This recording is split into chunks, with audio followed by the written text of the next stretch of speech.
20장의 마지막 부분에 해당되는 이 말씀과 또 21장으로 연결되는, 분리되어 있긴 하지만 21장으로 연결되는 말씀들은 왕과 그리고 하나님의 공의에 대한, 왕도 공의를 행해야 되지만 하나님께서 어떻게 공의를 행하시는지에 대한 원리를 기록하고 있습니다. 한 절씩 이렇게 나누어서 살펴보니까 9가지로 공의의 원리를 살펴볼 수 있었습니다. 먼저 첫 번째 공의의 원리는 이 공의가 복수를 시행하는 것이 아니라 그것을 여호와께 맡기는 것이며, 또 다른 사람의 잘못을 범했을 때 그 배상을 구해야 될 대상이 나라가 아니라 하나님이어야 한다는 겁니다. 왕은 하나님이 주신 그 법을 준행하고 세워야 될 책임이 있지만 악을 갚는 것은 하나님께 있다라고 하는 겁니다. 그러니까 공의는 말 그대로 의를 세우는 것이지 악을 갚는 게 아니라는 점입니다. 특별히 두 번째 원리에서 22절과 연결해서 보면 하나님께서 다른 사람을 속이는 그것을 보고 계신다는 것과 억울한 일을 당한 자에게는 하나님의 심판을 믿어도 된다는 것을 강조하므로 개인적인 복수를 하지 말 것을, 그래서 그것을 하나님께서 행하여 주실 것을 기도하라고 권면하고 있습니다. 세 번째 원리는 인간의 분별력은 매우 제한되어 있어서 주변에서 일어나는 일이나 우리에게 일어나는 일에 대해서 모두 알 수 없기 때문에 삶을 통해 인식하지 못하는 방식으로 인도함을 받을 수밖에 없다. 그러니 하나님의 섭리를 믿어야 한다라는 것을 강조합니다. 네 번째 원리는 서원에 관한 것입니다. 이 서원이 마태복음에 있는 것처럼 위선적 경건일 수 있기 때문에 그것을 지키지 못할 때 또는 서원을 초래할 때에 하나님의 심판을 초래할 수 있다는 겁니다. 지금 다가온 위기나 어려움을 모면하기 위해서 서원을 한다라는 것도 어리석지만 그 서원을 지키지 못할 때 또는 그 서원을 초래한다면 그것이 자신에게 그물이 될 수 있다라고 25절에서 그물 또는 개역개정성경은 덫이라고 번역을 했는데요. 그것이 오히려 자신에게 올무가 될 수 있다는 겁니다. 그러니 신중하게 하나님 앞에서 서원하라라는 것을 강조합니다. 다섯 번째 원리는 악인을 관대하게 다루지 말라는 겁니다.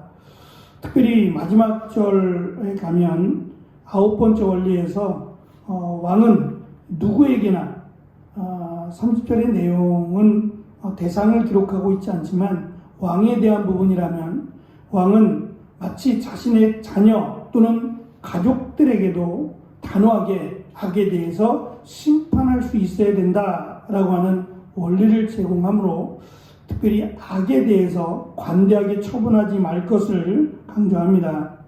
여섯 번째 원리는 인간의 의도나 계획이나 생각을 하나님께 속일 수 없다는 겁니다. 다시 말하면 행동으로 인해서 죄를 범하게 되지만 하나님께서는 그 행동뿐만 아니라 그가 이미 계획하고 생각한 모든 것들까지 하나님은 심판하신다는 겁니다. 그러므로 행동에 의한 결과만이 아니라 동기까지도 우리는 하나님 앞에서 조심하고 주의해야 된다라고 하는 것입니다. 일곱 번째 원리는 왕은 나라의 안정을 보장하기 위해서 서로 충성하고 서로 존중하는 그런 나라를 세워가야 한다는 겁니다. 그것이 왕이 이 정치적인 힘 또는 권력을 유지하는 방법이라는 겁니다. 백성들을 억누르고 자기 마음대로 다스리려고 하는 것은 어리석은 그런 왕의 모습임을 솔로몬은 강조합니다. 여덟 번째 원리는 인간의 지식이나 힘을 의지하지 말라는 것입니다.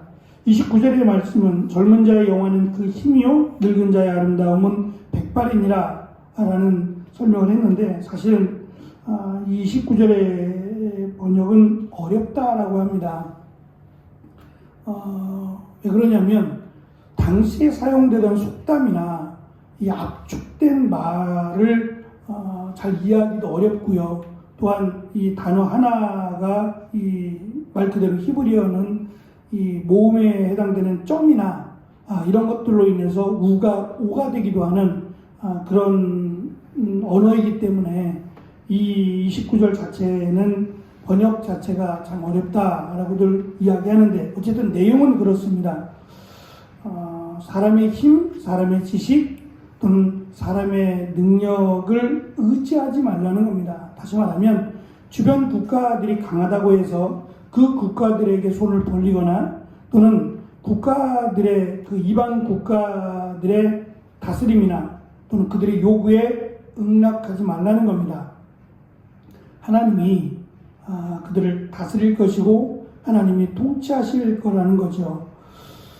이스라엘 역사를 보면 신학적인 관점에서 성경은 기록하고 있으니까 신앙적 관점에서 이스라엘 역사를 보면 참 어리석다라는 생각을 할 수밖에 없습니다. 왜냐하면 이스라엘이 이 약속의 땅에 온 것뿐만 아니라 그 땅에서 이루어지는 모든 것들이 하나님의 말씀과 관련이 있어요.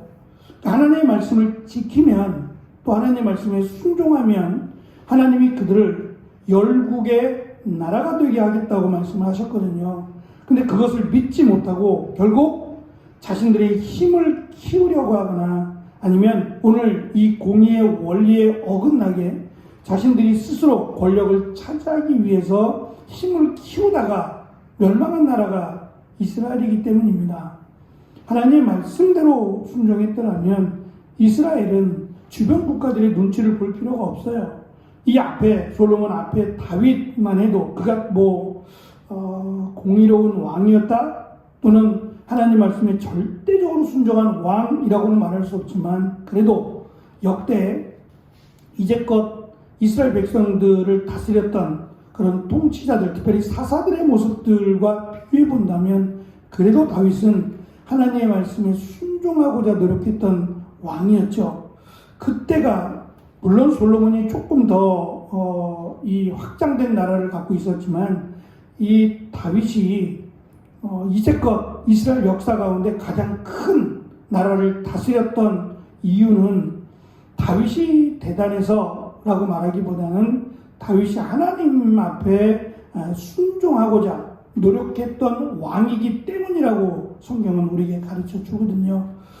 어찌 보면 우리의 역사들, 우리가 살아온 또는 살아가야 할 역사들을 놓고 비교해 볼 때 세상의 관점과 하나님이 보시는 신앙적 관점이 다를 겁니다. 지금도 이스라엘은 다윗에 대해서 존경을 표하고 다윗이 마치 이스라엘의 대표적인 왕인 것처럼 그렇게 설명들을 합니다. 그 이유는 그때가 가장 확장된 나라를 다스렸기 때문이라기보다는 그때가 가장 하나님 앞에 합당한 나라였기 때문일 겁니다. 우리도 신앙적 관점에서 하나님이 우리의 역사 또는 우리의 살아갈 삶의 모습을 평가하신다면 과연 어떨까? 하나님의 기준에서 우리의 삶을 어떻게 평가하실까가 성경이 우리에게 가르쳐주는 이 공의의 원리가 아닐까라는 생각을 가져봅니다. 세상적 기준이 아닌 하나님의 말씀의 기준으로 볼 때 과연 나는 말씀대로 살아가고 있는가? 라고 하는 것을 우리가 늘 살피면서 하나님의 공의는 세상적 기준의 가치에 두고 있지 않고 하나님 말씀에 기준을 두고 있다라고 하는 점을 기억하면서 우리에게 맡겨주신 또 오늘 한 달의 삶 또는 이제 하루 남은 8월 한 달의 삶을 신앙적 관점에서 우리가 살펴보고 또 그 길에 벗어남이 없는 믿음의 기준으로 삶을 살아가는 귀하고 복된 오늘 하루가 되시기를 축원합니다. 기도하겠습니다.